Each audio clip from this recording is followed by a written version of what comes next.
వడ్లు పండించడంతో పాటు రెడ్ల రాజకీయాలకు దేశవ్యాప్తంగా ప్రత్యేక స్థానమున్న జిల్లా నెల్లూరు. ఆంధ్రప్రదేశ్ తూర్పు తీర ప్రాంతంలో విస్తరించి ఉంది నెల్లూరు జిల్లా.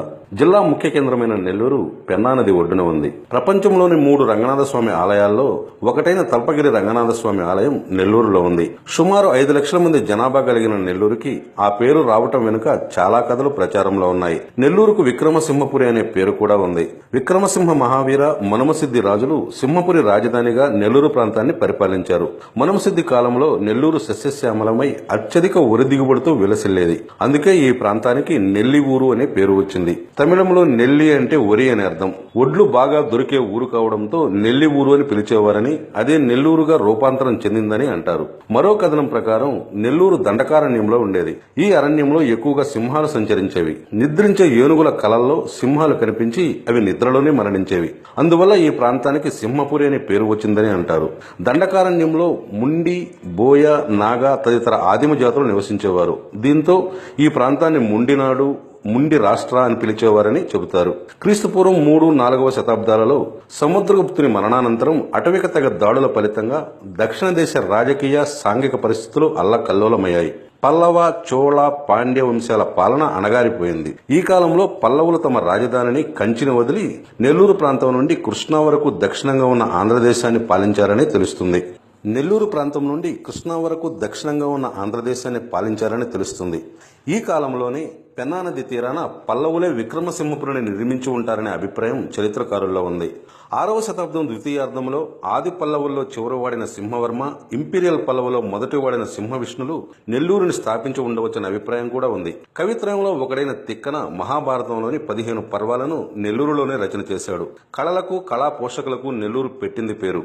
అలాంటి సినిమా నటుడు, దర్శకుడు వైవీరావు, ప్రముఖ చలనచిత్ర నిర్మాత సి పుల్లయ్య, పాతతరం హాస్య నటుడు రమణారెడ్డి, మనసు కవి ఆచార్య ఆత్రేయ, ప్రముఖ నిర్మాత సహజ కవి ఎంఎస్ రెడ్డి, సినీ గాయకుడు ఎస్పి బాలసుబ్రహ్మణ్యం, పాతతరం నటిమణి వాణిశ్రీ, దర్శకుడు సింగీతం శ్రీనివాసరావు, ముత్యాల సుబ్బయ్య, దర్శకుడు కోదండరామరెడ్డి, పిసి రెడ్డి, కళాబంధు టి సుబ్బిరామరెడ్డి నెల్లూరు జిల్లా వారే.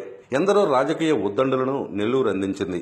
ఆంధ్ర రాష్ట్ర పితామహుడు అమరజీవి పొట్టి శ్రీరాములు, కమ్యూనిస్టు దిగ్గజం పుచ్చలపల్లి సుందరయ్య, ఆంధ్ర రాష్ట్ర ద్వితీయ ముఖ్యమంత్రి బెజవాడ గోపాల్రెడ్డి, రాజకీయ మేరునగం AC Subbareddy, Nallapareddy Srinivasulareddy, Nedurumalli Janardhan Reddy, Anam Venkureddy, Anam Sanjeevareddy, BJP senior నేత వెంకయ్యనాయుడు, మాగుంట సుబ్బరామరెడ్డి, లగడపాటి రాజగోపాల్, ఆనం రామనారాయణ రెడ్డి, ఆనం వివేకానందరెడ్డి, సోమిరెడ్డి చంద్రమోహన్ రెడ్డిలు నెల్లూరు జిల్లా వారే. కవికోకిల దువ్వూరు రామిరెడ్డి, సంఘ సంస్కృత వెన్నెలకంటి రాఘవయ్య నెల్లూరుకు చెందిన ప్రముఖులే. ప్రముఖ నిర్మాణ రంగ సంస్థలైన కేఎంసీ మరియు బీఎస్పీలు నెల్లూరు జిల్లాకు చెందినవే. వ్యాపార దిగ్గజం జీవీకే గ్రూప్ అధినేత గునుపాటి వెంకటకృష్ణారెడ్డి, ఆంధ్రభూమి దినపత్రిక వ్యవస్థాపకుడు తిక్కవరపు చంద్రశేఖర్ రెడ్డి, శ్రీ సిటీ అధినేత రవిసన్నారెడ్డిలు నెల్లూరు జిల్లా వారే. నాణ్యమైన విద్యకు నెల్లూరు పెట్టింది పేరు. నారాయణ రత్నం విద్యా సంస్థలు, రవీంద్ర భారతి విద్యా సంస్థలు రాష్ట్ర వ్యాప్తంగా విస్తరించి మంచి గుర్తింపు పొందాయి. ఆతిథ్యానికి నెల్లూరు జిల్లా పెట్టింది పేరు. నెల్లూరు చేపల పులుసుకు రాష్ట్రంలో ప్రత్యేక గుర్తింపు ఉంది. నెల్లూరులో స్వాతంత్రానికి పూర్వం నుంచి ఆతిథ్యమిస్తున్న శాకాహార భోజనశాల కోమల విలాస్ దేశవ్యాప్తంగా తనదైన ముద్ర వేసింది. నెల్లూరులో తయారయ్యే ప్రత్యేక తీపి పదార్థం మలై కాజా. ఈ వంటకం ఎందరికో నోరూరిస్తుంది. నెల్లూరు జిల్లాలో పండించే మొలగలకులు అనే వరి ప్రత్యేకమైంది. వరి, చెరకు, మిర్చి, చిరుధాన్యాలు పండించే మధ్య సన్నకారు రైతులు ఎక్కువగా ఉన్న ప్రాంతం నెల్లూరు. చేపలు, రొయ్యలు పెంపకంలో దేశవ్యాప్తంగా నెల్లూరుకు ప్రత్యేక గుర్తింపు ఉంది. అంతర్జాతీయ చిత్రపటంలో అపార ఖనిజ నిక్షేపాలున్న ప్రాంతంగా నెల్లూరు జిల్లా గుర్తింపు పొందింది. ఇక్కడ లభ్యమయ్యే సిలికాన్, అబ్రకం ఇతర దేశాలకు ఎగుమతవుతుంటాయి. భారత రాకెట్ ప్రయోగ కేంద్రం శ్రీహరికోట, కృష్ణపట్నం పోర్టు నెల్లూరు జిల్లాకు తలమానికాలు. సోమశిల జలాశయం నెల్లూరు జిల్లాలోని 5 లక్షల ఎకరాలకు సాగునీరు, తమిళనాడుకు తాగునీరు అందిస్తుంది. జిల్లాలోని పులికాటి సరస్సు అంతర్జాతీయ పక్షుల ఆహార కేంద్రంగా ప్రసిద్ధి చెందింది.